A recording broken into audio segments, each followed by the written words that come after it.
हाँ, प्रणाम कर लीजिए, यही आशीर्वाद रहेगा। पीठ में दर्द है तो डॉक्टर बाबा जी इसको क्या करे? ये बाबा जी क्या करे? जैसे किसी को रोग है, किसी को दर्द है, तो डॉक्टर के पास जाए। आशीर्वाद से नहीं ठीक होता। देखो बस वही समझ में नहीं आता, इसी भटकाओं में सब भटक रहे हो। कोई जंतुर बांध देगा, कोई आशीष, इसीलिए तुम सब अच्छे कर्म करो। पूर्व के पूर्व कर्मों के पाप से हमें दंड मिलता है। अच्छे कर्म करो, नाम जप करो, माता पिता की सेवा करो, सद्भाव से चलो। अभी ये कर्म नष्ट हो जाएंगे, किसी से जंतुर बंधवाने की जरूरत नहीं, किसी से आशीर्वाद मांगने की जरूरत है। अब नाम जप ना करो, खाओ मुर्गा मांस, पियो शराब, करो व्यभिचार करो, तो बाबा जी आशीर्वाद दे दे तो कोई आशीर्वाद काम नहीं करेगा। दुर्गति होगी यहाँ भी और वहां भी। हमारी बात समझो। हाँ, जरूर बुरा लगता है, सत्य विषय बुरा लगता है, पर अगर बच्चा सावधान हो जाओगे तो सुखी हो जाओगे। कोई भी हो, हम किसी एक के लिए बात नहीं करते, सबके लिए करते हैं। सब भागते हैं इस बात में कि बाबा जी आशीर्वाद दे, रोग रहित हो जाओ। कभी नहीं होगा, कभी नहीं होगा।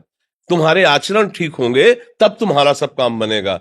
हाँ, अब देखो ना, खा रहे हैं जीवों को उबाल उबाल करके मांस, पी रहे हैं शराब, कर रहे हैं बेविचार, बुद्धि भ्रष्ट होगी और नष्ट होना पड़ेगा, क्योंकि आचरण गलत है। कोई आशीर्वाद किसी का काम नहीं करेगा।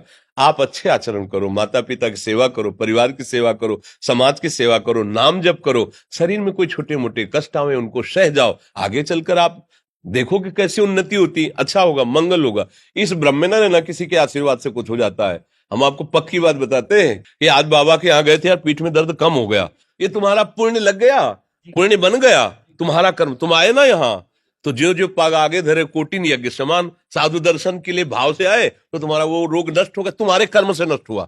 तुम सत्कर्म किए ना, उससे कर नष्ट हुआ। बात समझो बच्चा, आप हमारे घर के हो सब।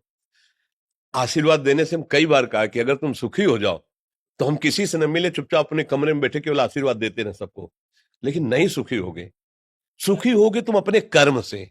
को न काहू के सुख दुख कर दाता, और निज कृत कर्म भोग सुन भ्राता। हे भाई, अपने कर्म का भोग ही आपको भोगना पड़ेगा। कोई भी तुम्हारे कर्म को नहीं मिटा सकता, एकमात्र भगवान। एकमात्र भगवान, मेरी बात मान लेना। उनकी शरण में और नाम जप करो, सब ठीक हो जाएगा। तुम्हारे भजन से होगा, तुम्हारे अच्छे आचरण से होगा, तुम्हारी धार्मिक प्रवृत्तियों से होगा।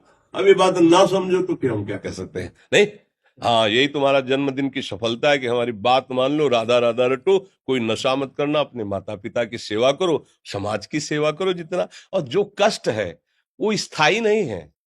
आज विपत्ति आई, कल खत्म हो जाएगी। अभी दिन है, फिर रात आ जाएगा, रात है तो दिन आ जाएगा। ये क्रम चलता रहता है, हमें निराश नहीं होना। सूरवीर योद्धा की तरह हमें जीना है यार, कायर की तरह नहीं जीना है। जी। ठीक है, आप